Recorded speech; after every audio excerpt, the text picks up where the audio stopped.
Hello everyone, this is Mikhail Tal. In this video I'm continuing with the series of the games between Mikhail Tal and his coach Alexander Koblents.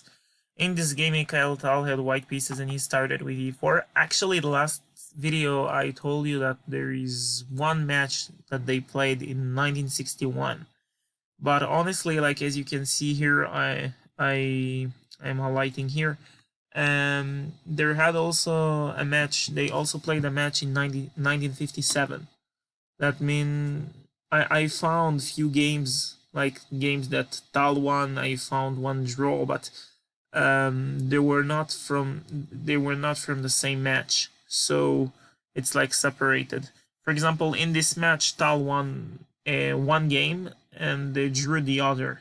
So in this game, he had the white pieces and he started with e4. Alexander Koblents played c5, the Sicilian defense. Like most of the games that I found in their matches were like in the Sicilian defense, and Tal always wins for some reason. Knight f3, d6, d4, c takes d4, knight xd4, knight f6, knight c3, and c6, and knight c6, a classical variation of the Sicilian defense. Bishop to g5, the Rauser variation, e6, queen to d2, white want to castle, queenside, bishop e7, castling queenside, castling kingside, and knight to b3. Tal don't want to trade knights. Black played queen to b6, making sure that the knight can't really come back, probably because if he comes back then black can trade a lot of pieces. So white played f3, consolidating the center. a6, the future idea is to play b5 and b4. g4, rook to d8, and actually I checked this position in the mega database, and it turns out that this is not the first time, maybe the first, but this is not the only time that Tal had this position over the board. Actually, this is like Tal had this position, exact same position 5 times, and in all of those 5 games Tal played bishop to e3 and actually won all 5 games, so he's quite expert in those type of positions. So here he played bishop to e3, attacking the queen on b6, queen to c7, and h4. He's launching a pawn storm and he's trying to open up the rook on h1 from his home. b5, g5 attacking the knight, knight to d7, and g6, a pawn sacrifice. Actually, I also recorded this video on Hebrew, and I explained that once I had like a similar idea once. I played in a tournament, chess tournament, and before I even knew this game that was played by Mikhail Tal, I played like a similar pawn sacrifice, like after g6, h takes, g6, h5, g takes h5. I had like this exact idea with 3 pawn sacrifices. And I didn't even know this game by Mikhail Tal.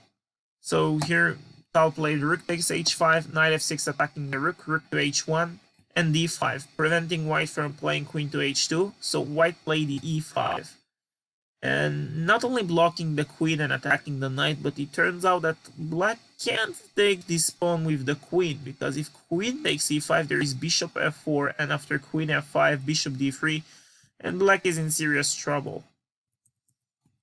So e5, knight takes e5 was played, and now bishop to f4, pinning the knight, making sure that after queen h2, white is not only threatening checkmate, but also there is a double attack on the knight on e5. So bishop d6, overprotecting the knight, queen h2 threatening mate in 1, king f8, queen h8 check. And black kind of messed up here. He played knight to g8 in the game, but the best move is king to e7.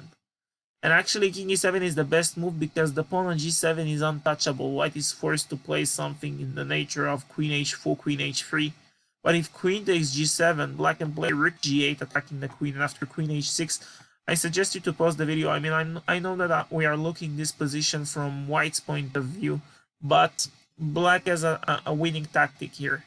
So I suggest you to pause the video and try to find out if you can find a win for black. So pause the video and find out. Alright, I hope you found it. The movies. Well, just before I show you, don't forget to drop a like to this video, leave a thumbs up, because this is really helping me to grow this channel. So here black could play knight to d3 thwok, and the knight has to be taken, but also the knight cannot be taken, because if you take the knight, then bishop takes on f4, fork on the king and the queen, and black will simply have an extra queen and a completely winning position. So of course white was even if king e7 was played, then white can just go queen h4, queen h3, but white has no advantage whatsoever. But black played knight g8. Tal continued with rook h7, pressurizing the pawn on g7, trying to take it. Black played f5 to defend the pawn, and white played bishop to h6. The pawn on g7 is pinned to the queen, and white is like increasing the pressure on the pawn. Black played rook to d7, over defending the pawn on g7, but not only that, now the pawn on g7 is no longer pinned to the queen, so the bishop on h6 can be taken. Here in this position, white had like a very nice tactic, and he played it, he found it over the board. So I suggest you to pause the video once again and try to find out if you can find Tal's idea. Okay, I hope you found it. Tal played bishop takes on b5. First thing first, the idea is to clear the path for the rook to go to g1 to increase the pressure over the g7 pawn. But not only that, now the bishop cannot be taken because you can simply take the rook with the bishop. And this is different, because after like bishop takes, you can go queen check and completely lost position probably. Black has a very tough position here. So in the game, Black didn't take the bishop on h6, and he also didn't take the bishop on b5 because rook g1 is very simple. The pawn on g7 is pinned to the knight, and the pawn on g7 is under pressure. So black simply played rook f7, rook to g1. This is the fourth attack on the g7 pawn, and still the bishop cannot be taken because then the knight on g8 hang with a mate on the next move. Yeah, it's a checkmate because the queen on h8 covers the f6 square. And yeah, in the game, black played rook a7, trying to over-defend the pawn on g7, but Tal simply played knight to d4, bringing the knight into the game. And the bishop on b5 cannot be taken because of knight takes b5 fork, not only taking the rook on a7 on the next move, but then black will miss few defenders over the g7 pawn, and black's position will totally collapse. So black played knight to g4, blocking the rook on g1. Tal simply took it. Bishop to e5, attacking the knight on d4 and also defending the pawn on g7. So Tal played knight c6, moving the knight and counter-attacking the bishop. Bishop takes on c3, and Tal played like, this is a genius move. He could take the bishop. This is the first instinct, but he played bishop to e3, attacking the rook on a7. Because he realized the bishop has nothing to do here anymore, because the g file is closed, and there is no real pressure over the g7 pawn anymore. There is pressure, but you can never do anything about it. So he played bishop e3, attacking the rook, but black played d4, and like you can say, well, the bishop was on h6. He didn't do all that much, but now on e3 is also not doing anything. So I suggest you to pause the video, because when Tal played bishop e3, he already knew what was his next move. So I suggest you to pause the video and try to find out Tal's idea. This is not a winning position. I mean, might have a slight edge. White might have a slight edge, but Tal already had a very clever idea. So I suggest you to pause the video and find it.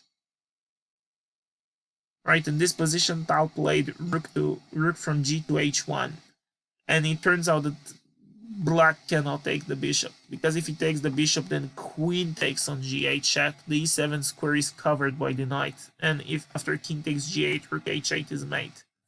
So actually, Tal's idea when he played bishop to e3 is to clear the h file, and then play rook h1, threatens mate in 2. So black played rook to d7, clearing the f7 square for the king to escape if needed. Black played bishop to g5, and black took the bishop on b5, and white played rook from 1 to h6.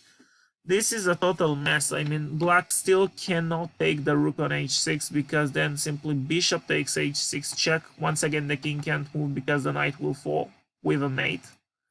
And if rook blocks, you can simply take the rook on a7. You can take his brother. And the rook on g7 is lacking few very important defenders. So black, I mean, in the game, black didn't take the rook on h6. He played d3. He's trying to create a passed pawn. B takes on c3, d2 with check, king to d1, and queen takes on c6, not only winning the knight, but also threatening mate in 1 on c6. On f3, excuse me. He took the knight on c6. He's threatening a mate on f3. But here I suggested to pause the video the last time. White played few moves and black resigned. I mean, to be exact, he played only 2 moves and black resigned. Alright, white played rook to f6 check, and black blocked with a rook on f7, because if g takes f6, then bishop h6 check. Once again, the king can't move because the knight will fall with a mate. And if rook g7, then simply bishop takes on g7 check. King moves anywhere, and just bishop takes on f6 check, winning the rook, and black king is extremely open.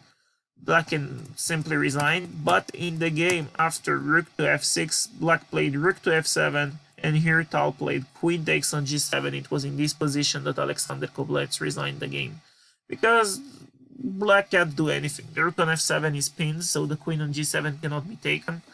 And if the king goes to the e7, is just under the mask of the bishop. I mean, the bishop is on g5, is on the same diagonal. And if black plays king e8, then simply queen takes g8, taking both of the rooks, and white has too many pieces in the attack and is going to be so much ahead in material. So black had enough for a day, and he decided to resign after queen takes g7. This is an incredible game by Tal. I mean, I started showing this series because I saw a few of the games, and I saw like they're so beautiful. And I'm going to show like 1 or 2 more games from their matches. I might even more, but at least 1 or 2 more of their games.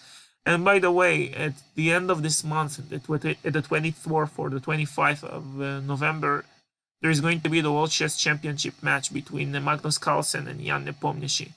And I'm planning to record a video about every single one of their games in this channel, in the English YouTube channel, and in the Hebrew and the French YouTube channels that I have.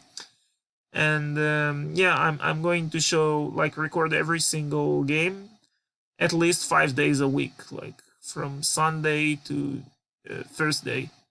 So if you want to be aware, I mean, if you want to know whenever I upload a new video, so please subscribe to this channel and hit the notification bell so I can notify you whenever I upload a new video to my channel. That's all for today. I hope you like this video, and I will see you in the next one. Goodbye.